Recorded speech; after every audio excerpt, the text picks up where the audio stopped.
kapayapaang inaalok ni Jesus. Sa panahon ngayon, bihirang maranasan ang tunay na kapayapaan. Pero sa gitna ng magulong mundo, nag-aalok ang Diyos ng kapayapaan. Napas sa kanyang unawain ng tao, ito rin ang mismo ang isa sa pangunahing tema ng buong Biblia. Dahil sa pagsuway sa Diyos ni Adan at Eva, isinalang tayong lahat na may sirang relasyon sa ating manliligaw. Kaya naman, kailangan muling maibalik ang ating maayos na relasyon sa Diyos. Ang kahangahan rito, mismo ang Diyos ang kumilos upang ayusin ito. Nangako siyang magpapadala na tagapagligtas. Siya si Jesus. Ang tupa ng Diyos na ihahandog upang mas magalis na karalanan ng mga tao sa mundo. John 1:29. At lahat ng nagtitiwala kay Jesus ay maliligtas sa kaparusahan ng kasalanan. Kaya kung ating tatanggapin ang pagtitiwalaan ng pag-alala ng Jesus sa kanyang buhay sa krus, mararanasan natin ang kaligtasan at ang kapayapaan nagbumula sa Diyos. Maraming namang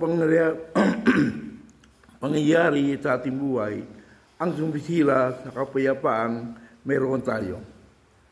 Maaaring bunga ito ng galit, inggit, kapayapaan, stress o problema sa relasyon, sa trabaho at kalusugan. Nagdulot ito ng kawalan ng kapanatagan, pero nagbibigay ng kapanatagan kahit nasa gitna ng matinding pagsubok ang kapayapaang inaalok ni Jesus. Sinabi niya, kapayapaan ang iniwan ko sa inyo.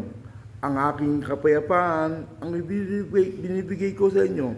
Hindi ito katulad ng kapayapaang ibinibigay ng mundo. Huwag kayong mabalisa, huwag kayong matakot. John 14:27. Hinikayat naman tayo ng Apostol Pablo, paglayin niyo sa inyong puso ang kapayapaan ni Kristo, sapagkat bilang mga bagay ng isang katawan, tinawag kayo ng Diyos upang mamuhay ng mapayapa. Dapat din kayo maging pasalamat. Colosas 3:15. Makikita naman natin ang buong kwento ng Biblia sa ginawa ni Jesus.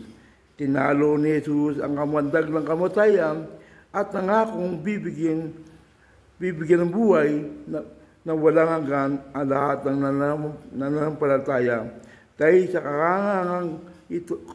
katotohanan ito, magkakaroon tayo ng lakas sa loob upang pagtagumpayan natin ang takot, kabalitaan, kaguluhan sa mundo.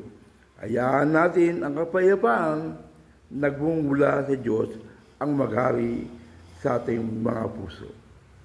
Amen? Amen.